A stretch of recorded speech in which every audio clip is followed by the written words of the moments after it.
The holidays are coming and that means the shopping is starting, and I figured it'd be a good idea to put together the ultimate gift guide for the game in your life, whether that's you personally or someone you know in your family. This list is going to cover a range of products starting from the lowest being, I believe, $29.99 to the most being over $1,000. So somewhere along there should be something that appeals to the person that you love or care about this holiday season. But before we get into the list, guys, full disclosure, everything I mentioned in this video will be linked down below. Those are affiliate links for the most part. I'll label anything that might not be.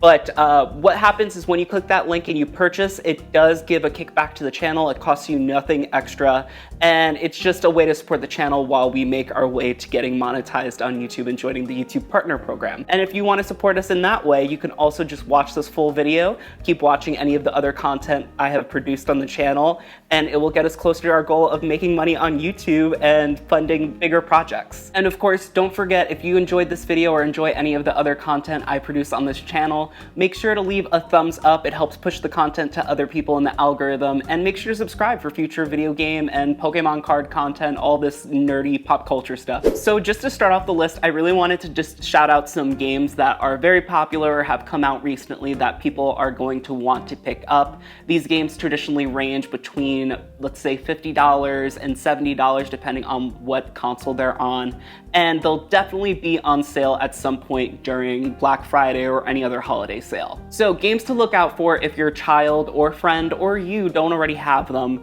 The first one I wrote down is Spider-Man 2. I just beat that one. It is a great adventure game for anyone who enjoys the type of puzzle solving, combat, and all those types of games. You're definitely going to want to pick up Spider-Man 2. And if you haven't picked up the first two games in the series, yes, there's two. There's one that's in between Spider-Man 1 and 2 called Spider-Man Miles Morales. Definitely add that to the list because the story continues on from the first two games into the second, or Spider-Man 2, you know what I mean. Now, if you want another similar experience in adventure, you could also take a look at Star Wars Jedi Survivor. That's a sequel to a game that came out a couple years back. We have Assassin's Creed Mirage, which is the newest game in the series. That one just came out very recently. And if the person you're buying for also enjoys games like D&D or turn-based games, they are going to enjoy Baldur's Gate 3. That's a great fantasy game that a lot of people are going to enjoy. If you or the person you're buying for enjoys more simplistic gameplay, we also have written down Super Mario Wonder, Super Mario RPG. That is just a turn-based RPG, goes very slow. I think as long as your child has capable reading skills at the current age they are, that would be a fun game for them. And if you're looking for a fighting game, Mortal Kombat 1, which is a remake of the original or kind of like a reboot to the series, that one came out a few weeks back as well. And of course, I can't move on without giving a shout out to Resident Evil 4 Remake. It's a complete ground up remake from the game that was released on GameCube years back. It has been improved tremendously. It is gorgeous. It's the most current Resident Evil game that has been released.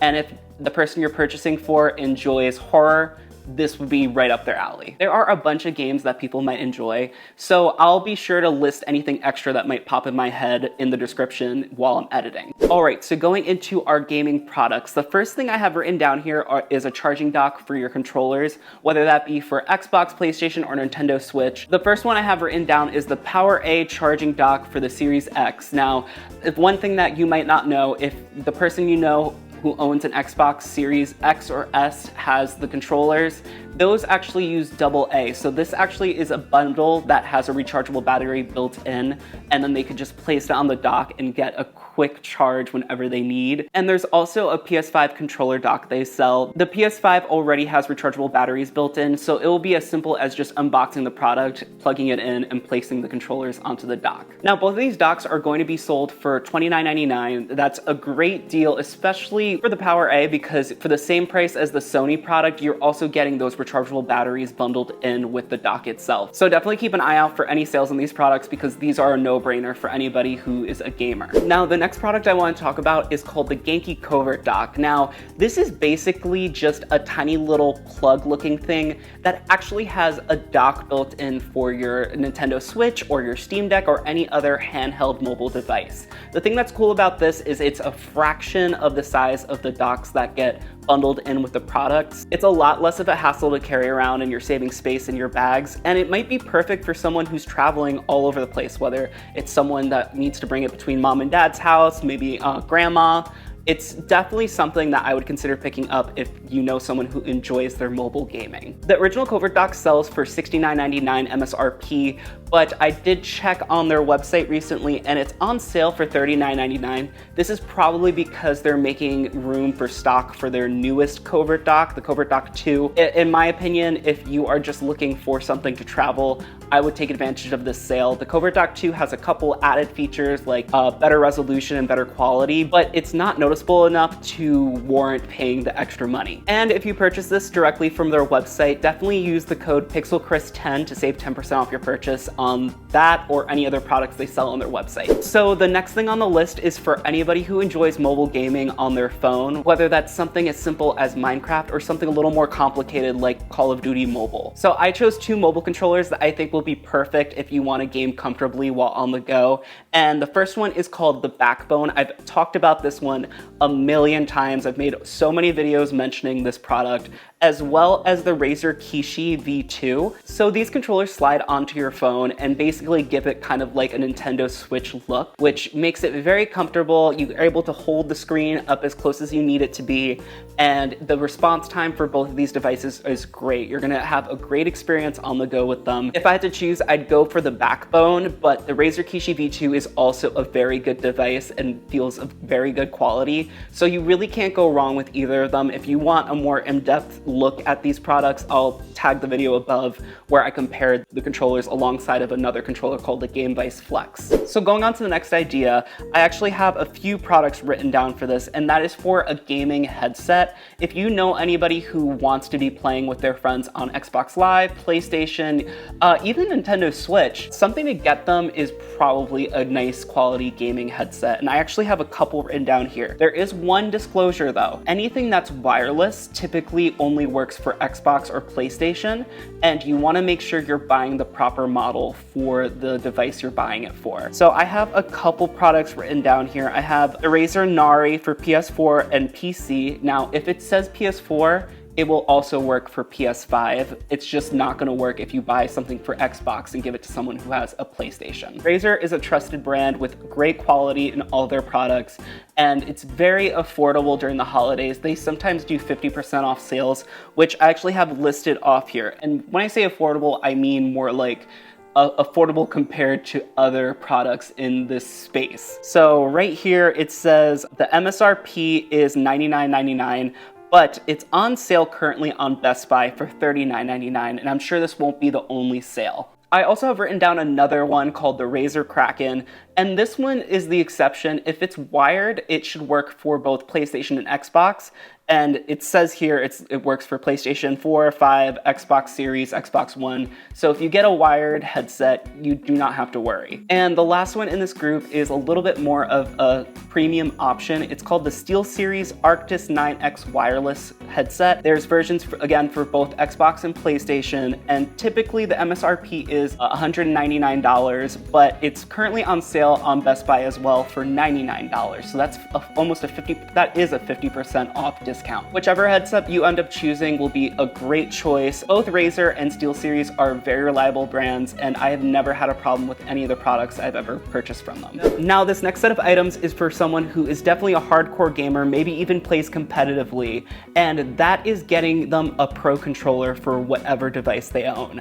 Now, they have them for PlayStation, Xbox, and even Nintendo Switch, but I have written down here two examples for Xbox and PlayStation. These types of controllers typically have some extra buttons in the back, let you adjust different parts and aspects of the controller to suit your gameplay style, and a lot of people do appreciate how long-lasting and well-built these controllers are. For the Xbox Elite Series 2 core controller, it's typically $129.99. I found it on sale for $94.99 on Best Buy, and for the PlayStation 5 DualSense Edge Pro controller, it is currently $199.99.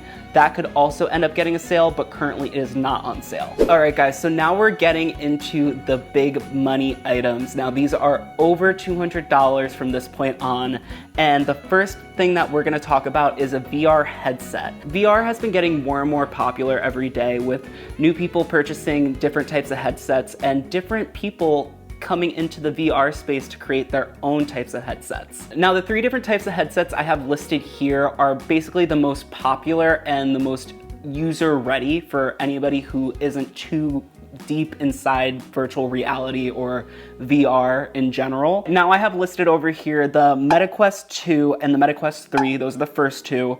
Now you're probably wondering what's the difference between a MetaQuest 2 and 3. The way I would put it is basically if you're buying for someone who just wants to dip their toes into virtual reality and see what it's all about, definitely get the MetaQuest 2. The MetaQuest 3 is a little more advanced, incorporating AR and other types of features that most people won't need. It's actually trying to compete against Apple's virtual reality headset, the Vision Pro, which is going to be like 3 times, if not 4 times, the price of this MetaQuest headset. The MetaQuest 2 starts at $299 for 128 gigabytes and goes up from there depending on the storage option you choose. And the MetaQuest 3 starts at a whopping $499 for 128 gigabytes. Now, it also can go up to 512 gigabytes, which will leave it at $649, which is a little insane, especially if you're buying for someone who you don't even know if they enjoy VR that way yet. But those aren't the only 2 headsets I would suggest. There is a third, and that is for the PlayStation. It's the PlayStation VR 2. And basically the way to put it is the first 2 Meta headsets are standalone and you don't need any game consoles or anything to run it. They run pretty well, but the PlayStation VR needs to be connected to a PlayStation, and it uses games running off of said PlayStation. Now, it being wired could seem like a downside, but it actually gives it the advantage of outputting better graphics and more immersive environments. And one advantage here is that if you know the person owns a PlayStation 5, odds are they might have a game that already uses VR or has a VR feature. So I actually have written here as well: No Man's Sky, Tetris Effect, we got Resident Evil Village, Gran Turismo 7, and a bunch of others. If you know anybody who owns those games, they already have a game to play as soon as they get their VR headset. The PSVR 2 is selling for $549 currently. There is no storage option because it runs off of the PlayStation. So whatever storage the PlayStation has, it uses that. But at $549, it actually sits above the MetaQuest 2 and right around the MetaQuest 3, depending on the storage size you purchase.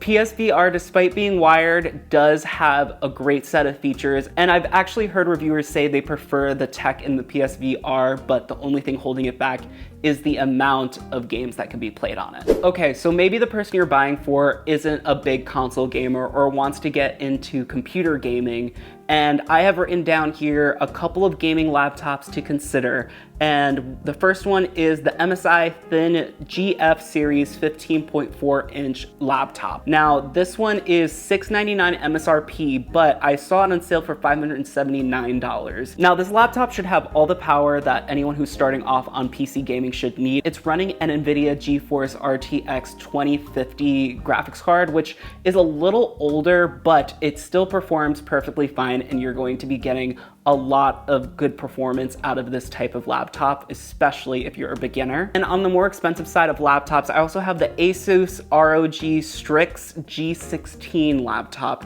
and that MSRP is $1,199. I saw on sale for $999, but that could change throughout time. Now, this laptop is a little bit more current, running a RTX 4050 graphics card, which is one of the current sets of graphics cards released by NVIDIA.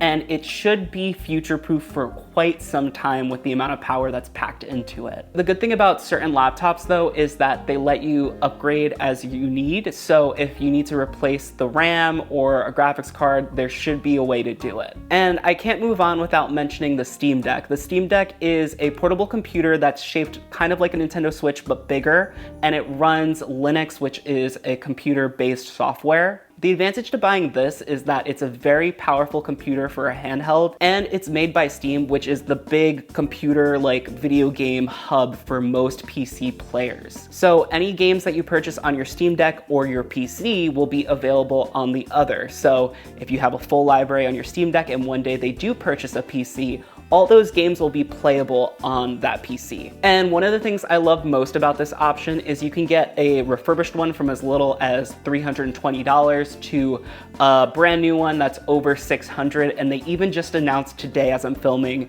an OLED model, which is going to be a little bit more expensive, but slightly improves on the original model they released, I think like 2 years back. So these are my final recommendations if you want to go ham on your gift. If this is for like a husband, a brother, a son, whoever who's closest to you, and you know they love gaming, they're gonna want a nice television. The ones I have written down are either OLED or QLED. If you aren't familiar, I go into detail on this in, I believe, a video for a Samsung sale that I made. And an OLED is kind of great because they can be very thin, they don't have a backlight, and each individual pixel turns on and off depending on what's needed. This is great because it gives you much darker darks and basically gives you better contrast. The downside to that is some people say it's not bright enough. I personally haven't had that problem with my OLED, but depending on your lighting situation in your living room, it could be a problem there. A QLED does feature a backlight, but it's a more advanced technology where their darks can get pretty darn dark. And the benefit also here is that their lights get pretty bright. It's a great option to have, and they're typically a lot cheaper than OLEDs, which is a good benefit if you're trying to save that money. Most of them perform absolutely amazing. And if someone switched out my OLED for a QLED, I would still be fairly happy with the performance and the visual quality, especially when I'm gaming. I've written down 3 models of television. All of them are 55 inches and the prices will reflect that, but the prices will vary depending on the size TV that you get. First one I want to talk about is one of the best products I've ever purchased in my life, and I hate to sound exaggerating and all that. I currently own an LG C1. This is the newer version. It's the LG C3 55 inch. It is gorgeous and it is $14.99 MSRP. I saw it on sale for $12.99 and I'm sure it'll go even lower during the holiday sales. And if you want to go with another brand, I also have the Samsung S90C OLED, and I personally haven't used this one, but I've heard great things about it. Samsung has been the lead in television manufacturing for years, and it's very obvious why. Their products are always very good quality and sell very well, and that's no exception for this TV. This is one of their higher end televisions that people tend to enjoy. Now, last on the list is another Samsung product, but this one is for their QLED 4K QN85C. And this is, like I said, QLED, but still a wonderful TV. The saturation on the TV is beautiful. You're gonna get very bright colors at all times. And because of that extra brightness compared to an OLED, it will look really good in any area that you put it, especially if there's a window. And for people who quite don't understand why you need such an expensive television to play games, it's really something you need to experience in person. So I would suggest going to Best Buy or a local place that sells televisions to take a look at what the visual quality is. It also helps to mention that normal TVs, I believe, display up to like 60 frames per second, which is standard. We only watch movies in 24 frames a second, but these higher end televisions do output 120 frames a second, which are great for competitive games and a lot of other things that need exact precision when playing. So guys, that's basically this ultimate gift guide for the gamer in your life. I know we ranged from some lower stuff to some crazy high stuff, but I'm hoping that there's something that you can find for someone in your life this holiday season in this list. Once again, be sure to use those links down in the description to help support the channel. I would really appreciate it. And make sure to subscribe, comment, like, share this with someone who might need a guide to buy something for you, a friend, or someone that they know. All types of engagement will help push the video in the algorithm and will ultimately help a whole bunch of people who might need it this holiday season. But yeah, guys, I'm gonna leave it there and I'll see you guys for the next video. Bye.